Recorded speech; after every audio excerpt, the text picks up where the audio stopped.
No, look, I was going to do it later, but we might as well do the partnership thing, because I came away.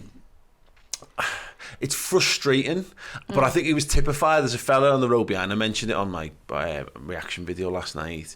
He kept going like he's a 1 in 18 striker. He's a 1 in 18 striker. He needs 18 chances, and then he missed 2 more, and he go 1 in 19. Oh, that's a goal a game for Nunez. The amount of chances he gets. I know. To be fair, it is. Yeah, but but it also then, and I was going, and I sort of hate it when people get a bit negative around me, and I'll call it out at times. But I turned and like laugh with him, and but he just went. But he's just so entertaining, isn't he? And that's my thing on this. And I used this analogy on a show the other day, but there's like there's a book I've been reading with my daughter, and there's a glass half full analogy in it, and it basically says, like the kid who's miserable sees it a glass half empty, and the dad is happy, sees it a glass half full, and said ultimately we're looking at the same thing, and we're looking at the same cup, it's got the same amount of milk in, it's just that one of us is happy and the other one isn't. And I think that's what's dividing people on Nunez, is that there's a lot of people, I'm seeing a lot of like, I'm worried and it worries me, and it's like, man, you think about like your gas and lecky bills or something. You know what I mean? Like genuinely, there's plenty of things to actually worry about. Some people think FSG's wallet's like their wallet. They're like, all this money we've spent. I'm like, you haven't spent it. Like, don't you be worrying about the price tag. That's the last thing you need to think about. But we own him now. You know what I mean? Like, there's nothing to be done about it. You know what I mean? Okay, we can buy another player, I guess, or we can sell him or whatever. He's there, and there's enough there. For me, and Andy, we were talking about the Man City game before we went, about how it was annoying to lose to them, but there's a little bit of like, it's nice just to be back watching the footy again, and that's kind of my take on Darwin Nunes, is that I'm just enjoying watching him play, and I know that might seem a bit, I don't know, a bit basic, or a bit, I don't know, maybe it's a bit naive of me, I don't know, like maybe I should be demanding that he scores a goal a game, but like, football's entertaining, and it's meant to be an entertainment, and whilst we're still winning games of football, I can put up with him being on a process. He doesn't need to be the finished article just now, but I'm seeing loads of stuff in there that says I think he's really good. Yeah, first of all, like, did anyone clock on to the minute he lost his bobble and he was just running around like Tarzan for about 2 minutes? His hair's out now. I thought, he's that mad. He's missed a couple of chances. He's lashed it off and thought, I'm trying something different here, He's like, that Andy Carroll chant really got to his head. Where I'm kind of at with Nunez at the minute, and I think you see the ground are right behind him, every single thing he does, whether he's missed the easiest chant in the world, you're getting that Nunez thing over and over, and I think that's brilliant, and I think that will really help him long term. I think we've got a little bit of a thing because of how the media's treated this and how social media is these days and how they're treating it and the comparisons to Haaland, etc., that we had before we came in. We really feel like we need to fully defend him, and because the media are, Sky Sports putting miss compilations up and the hat-trick and misses and the good and bad of Darwin Nunez, is sort of like, when has a striker ever sort of been judged to this standard before? I feel like we think that we really need to fully go the other way on it, and I think there is I think there's several middle grounds of fall, and closer to the idea that Nunez is going to be a brilliant player for us, but you don't have to say that I'm absolutely convinced that he's going to be the best striker in the world. There can be a kind of in between where we're saying there's a hell of a lot he's doing that's really encouraging. Those runs in behind, the pace, his power, and like there's one moment as well where I think it's face lets the ball bounce, and you just knew Nunez was going to knock him out of the way and get on the ball and get a chance. There's so much of that that's encouraging, but at the same time you don't have to say I'm absolutely convinced it's gonna it's gonna click, and it's gonna click. Well, there is a possibility it might not, and that it is only 22. There's a possibility though. Sorry, Andy, is that he might not be a 25 goal a season forward. He might not be, but like, as long as he's creating opportunities for others, like you ask Michael Owen who his favourite partner was. He's not going to say Robbie Fowler. He's not going to say Nicholas Anelka. He's not going to say Javier Hernandez or anyone in between. He says Emile Heskey, because Emile Heskey made Michael Owen work. He crafted space and opportunities. He took attention away from defenders with his own pace and power that afforded Michael Owen opportunity to score his own goals for himself, and that's the thing that Nunes is doing, and that's where he's got. I said grace period, like it's going to run out. I don't really care. I don't really see any need to think about it. Because right now, he's coming into the team. I mean, he is scoring goals. He's scoring loads of goals, but he scored goals. He scored, I'm actually interested to see what his goal scoring rate's been like compared to other Liverpool forwards first half seasons. I might do that at some point today or in the next week, because I think it'll be interesting.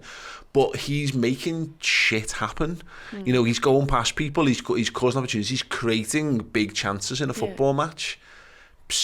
And we're having a boss time. If he wasn't getting in those positions, then I'd be worried. But he's in the right space all the time. Like, he looks dangerous. But not even like a striker. When he's just a striker, and you say, "Oh, he's getting in the right positions." But if your sole job is to stand between the width of the 18-yard box or the post and put the ball in the back of the net, then that's more concerning. But he's running channels, and he's holding the ball up, and he's bringing people into play as well. His all-round play is so deadly. Absolutely. I feel like there's a bit of an expectation now that when we sign goal scorers, that they're just going to be like Mo, come straight in and be absolutely fine and straight away. That's a bit of a worry with signing Cody. Like, I'm worried people are going to just expect him to be like scoring loads of goals then, and like you look at Diaz, he come in and he was brilliant straight away, and I think everyone's expecting like that's what we've signed them for, to come straight in and score goals, which obviously you sign these players because you want them to score, but you have to give them a grace period and a bit of time. And to be honest,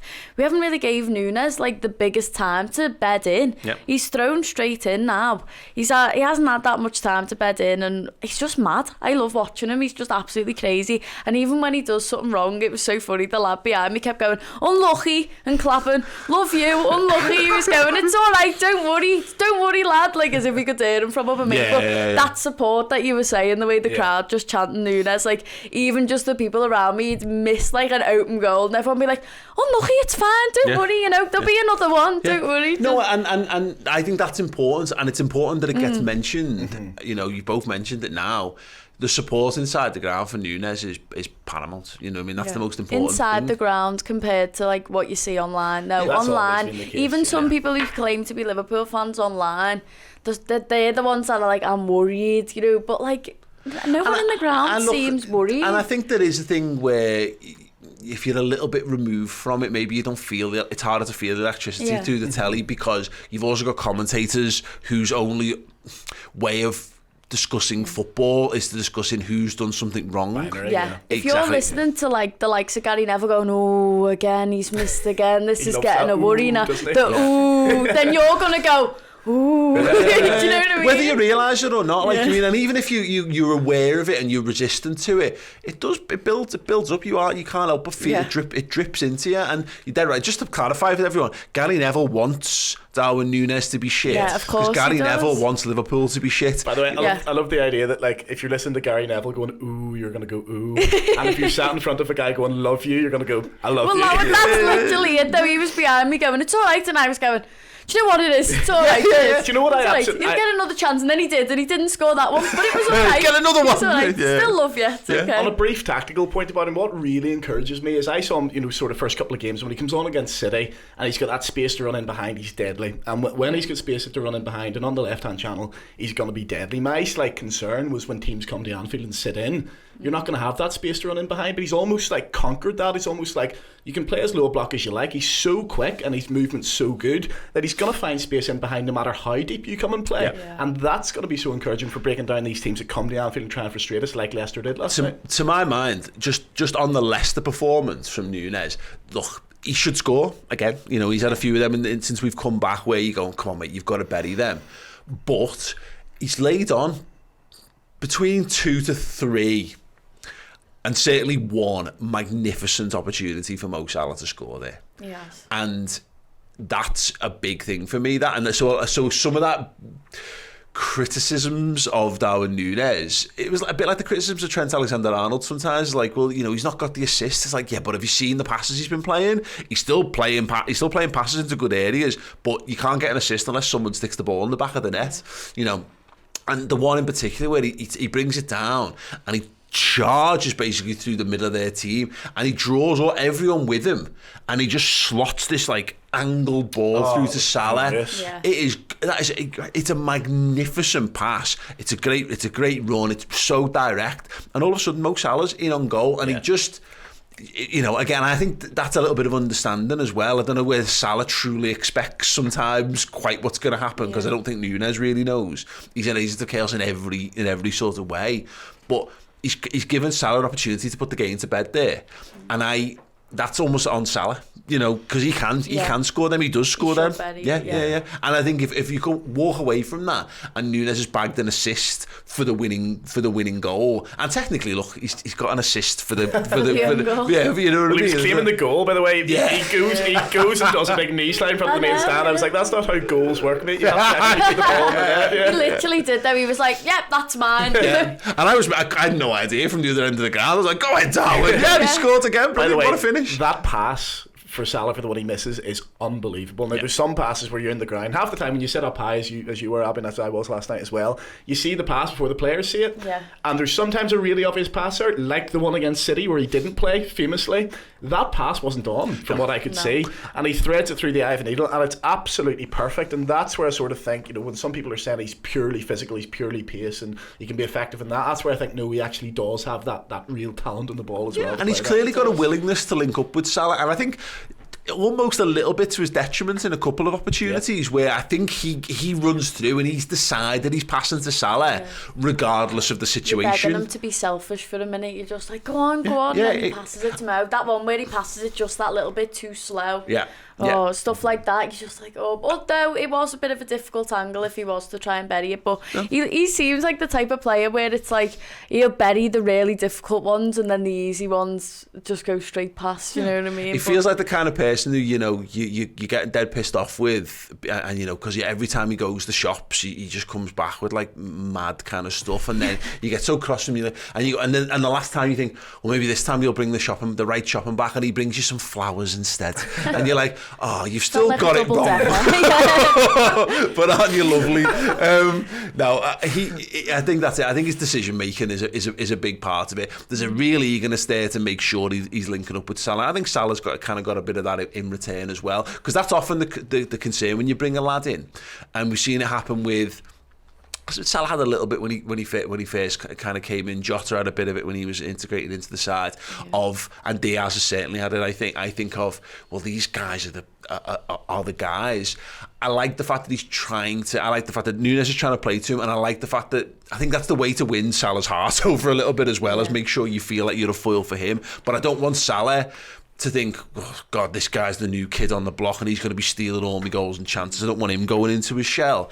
It does feel like there's a nice synergy between the two. Yeah, he doesn't look as though he feels that, though. Do you know what I mean? It doesn't look like there's any sort of a bad vibe like that, because you see Salah threaded through to Nunes as well. You know, it doesn't seem like there's that sort of like competition at all. I mean, when you look at the top goal scorers now, Mo's nowhere near at the minute, and he will want to claw that back 100%, but if he's not burying some of those chances that he got last night, then he's not going to. But hopefully those things do come. I feel like because we're already sixth at the table as it is, I feel like I'm just trying to enjoy it a little bit more, with a little bit more to like a breath of fresh air without feeling sick. You know, when you stood there last season, you just felt sick the whole time. I'd have been saying that game last night, I'd be going, oh, we were really lucky, but like we grinded out a win. But with 2 own goals like that, we didn't grind anything out at all, really. We were just lucky to be handed the 3 points in the way that we were, to be honest, because it easily lost that. But I didn't feel that horrible sick feeling about it like I would have last season. You just need things to hang your hat on as a football fan. And you know, and you need to know what you're going for. And if you can't guarantee that Liverpool are going to be this all-conquering force that they have been at times over the last 5 years,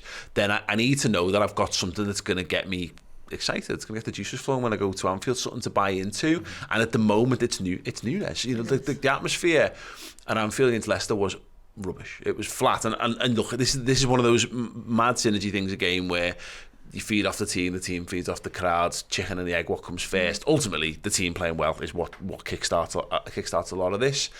And you know, none of the chants were particularly taken off. Ale came in late and it was flat.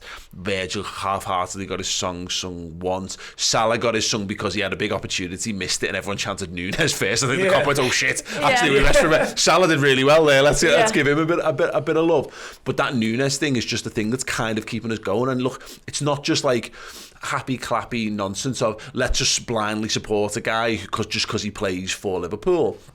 And, which we should be doing anyway, to be fair, because that's the role of the supporter. But he's given us these moments in games of football that I'm walking away like jaw on the floor, like wow. It's nice to have that as someone who's that electrifying in the team. I saw Neil Atkinson call him the most electrifying man in sports entertainment, and he's not wrong. I'm kind of upset that he got to a wrestling reference before me, but he's downright. That's what you kind of want, and if we were losing, or we were on a losing streak and it was just that, and that was your only thing, that would be a bit sad, but it would be something. But, as it is, we've kind of turned our form around, and Darwin Nunes has been central to that. And sometimes I wonder whether, because of the existence of Erling Haaland and the idea that he's a centre forward, for me, his best work's all done wide. It's that pace and making things happen. If we'd bought him and everyone had said he's a winger, I think we would be like pissing our pants, ecstatic of how good this lad's been. But somehow he's fallen foul of this notion that he's got to be the main 30 goal a season man for Liverpool. That might come, it might not, but as long as he's still making shit happen, I'm kind of not arsed. Yeah, and we'll see how Klopp decides to work it. If Gakpo does come in while Diaz stays injured, you never know. He might, because Gakpo can play, a striker he can play, so you never know how Klopp's going to use him. He might end up moving Nunes on the left. You never know. Or just we will a see. bit of rotation. Bit of a rotation, because didn't Gakpo play on the right in one of the games? Well, he played, and Klopp was keen to stress the fact that he can play in all of those. He can play in a 10, he can play at centre forward in a 2, he can play left, he can play right. So yeah, it gives us a bit more flexibility, and that I think that's key, because his pace in the channels, Nunes, is so important, because he's the fastest player we've got by an absolute mile. At one point, I remember watching the Rangers game, and I remember looking up, because that was the first game we played all four. And I remember looking up and Salah was on the left and Nunez was on the right and Diaz and Jota were through the middle, and you just think, this idea of an arbitrary formation of how we line up and who plays on the left, it's almost bollocks at this point, because they interchange so much. But just you made a point there I thought was quite interesting, Paul, about how we're going there, and we're excited to watch Nunez, and it's not actually dissimilar to this time last season.